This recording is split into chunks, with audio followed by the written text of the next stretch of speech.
Welcome to Tibetan class. And today I have come with a very interesting Tibetan grammatical rule. Now,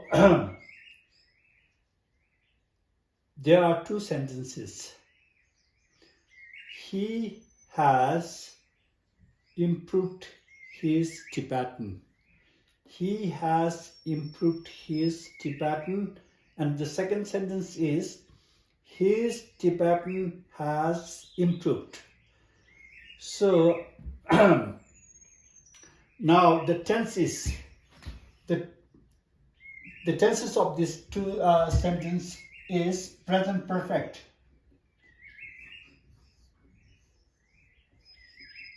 Present perfect.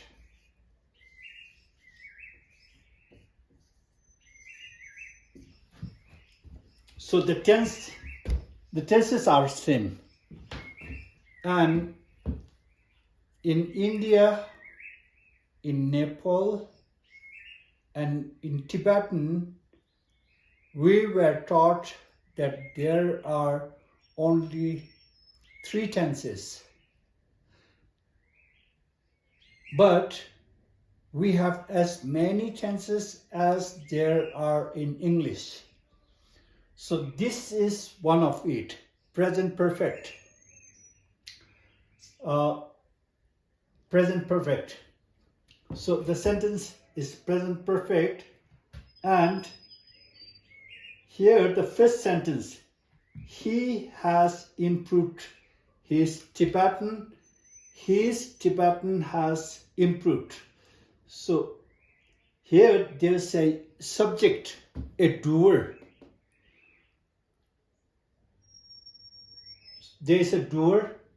In this sentence, his Tibetan has improved. There is no subject, there is no doer. So in that case, it's very interesting. And tomorrow it will get more interesting. But to be able to understand what is going to come up tomorrow, to understand it clearly, first you have to know this clearly. So now he. So to improve is yara yar, ragata ga, gayata gya sa ge, payata cha, chakikuchi na chin. Yara yar, ragata ga, gayata gya sa ge, payata cha, chakikuchi na chin. So again, now this is present perfect, and in English, he has improved. The verb is in past tense. Similarly, in Tibetan also, the verb is in past tense. So yar ge chin. So chin is went or gone. He went, he has gone.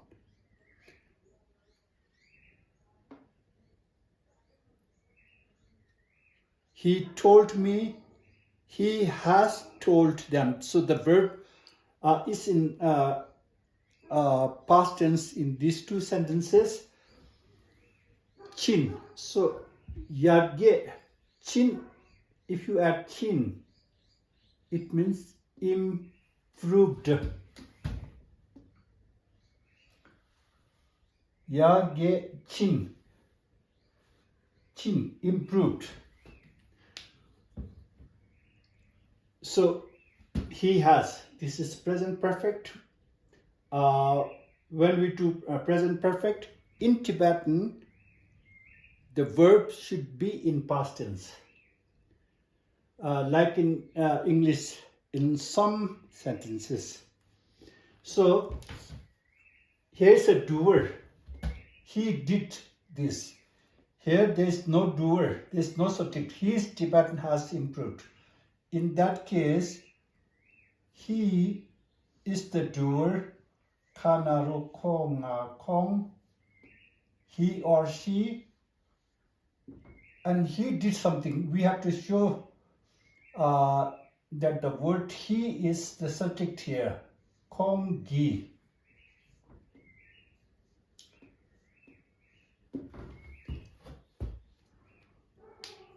Kong gi. And then pöke. Panarupu dapu. Sakataka dake.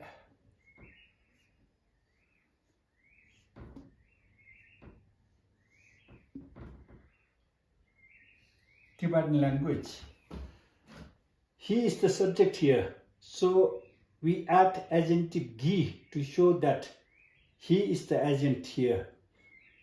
So Kong gi pöke Tibetan language. Improved yar ge. Now yar ge.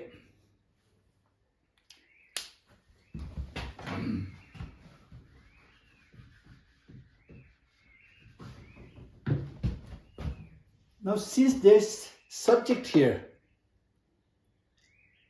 Kong gi pöke yar ge.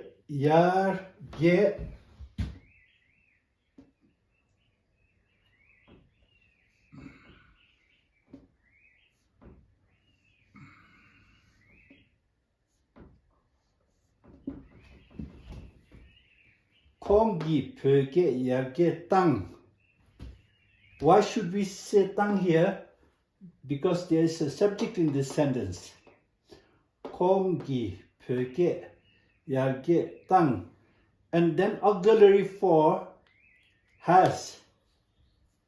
He has, they have, it has. Auxiliary.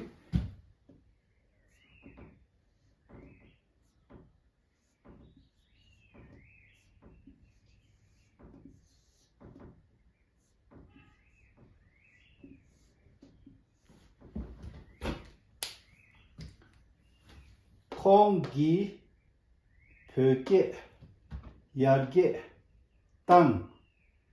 Why is there chin here? Why is there verbal as a tang? Here we have tang because we have a subject in the sentence. Kong gi. Why must we have gi? To show that the word he is the subject here. Kong gi pöke yar ge tang duk. Duk right after a verb is present perfect. He has come. They have gone. They have gone. He has eaten. Kong gi pöke yar ge tang duk. Now the second sentence doesn't have a subject here. What do we have? Possessive pronoun. Possessive pronoun. So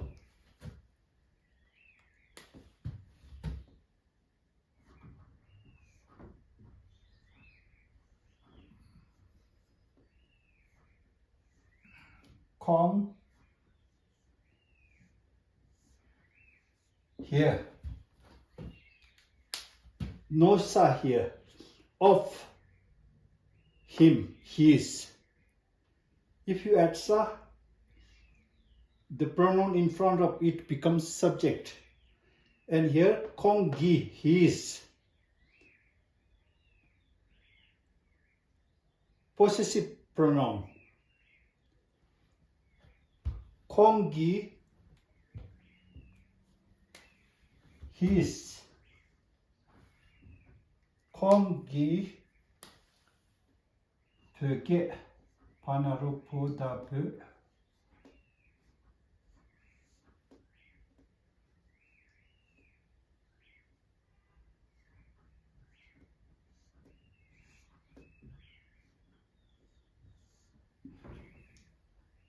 His Tibetan language.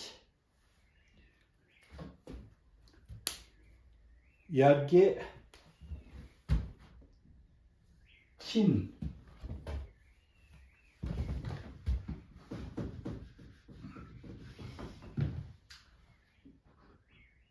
파, 야타, 차, 기쿠, 치나, 친,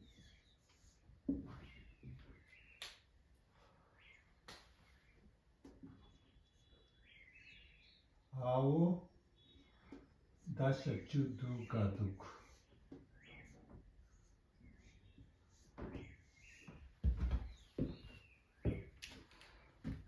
So, if you are beginner, so his Tibetan has present perfect.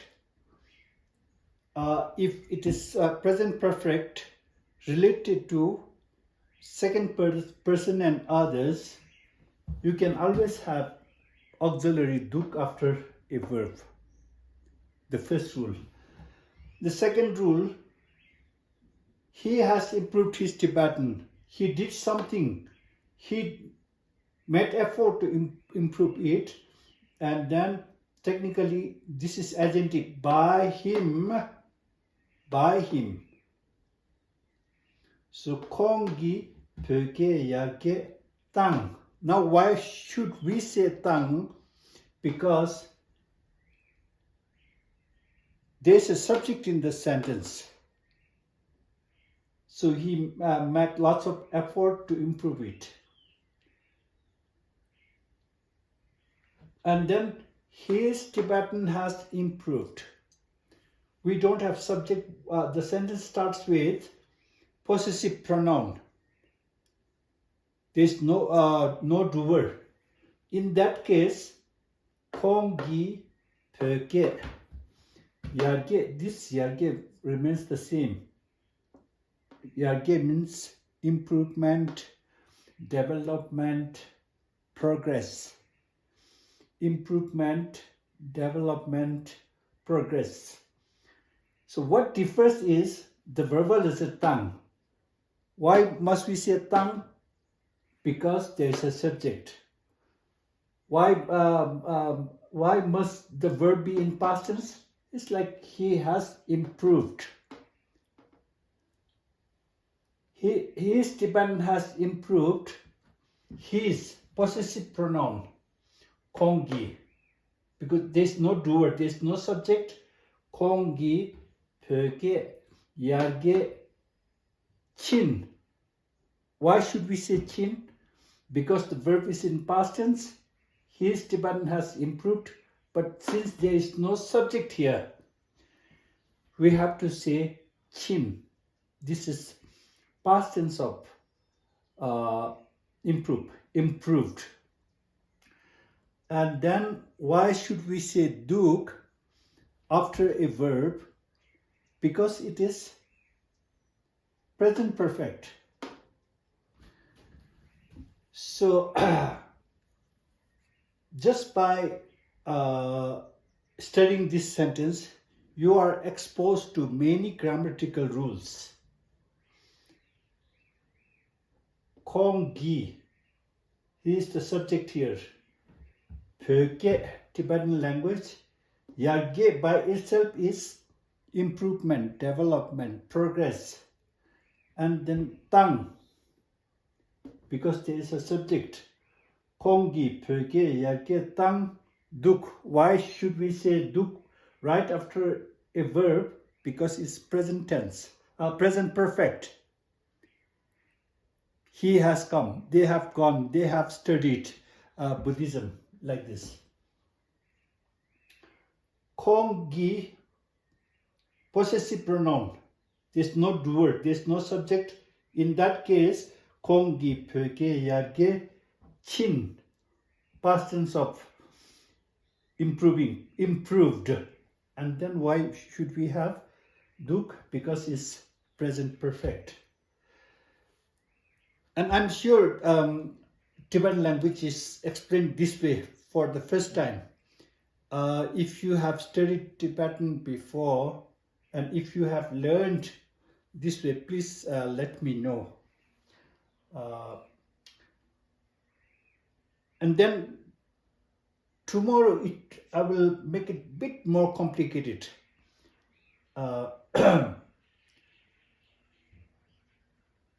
And with this, I will stop my class here. See you again tomorrow.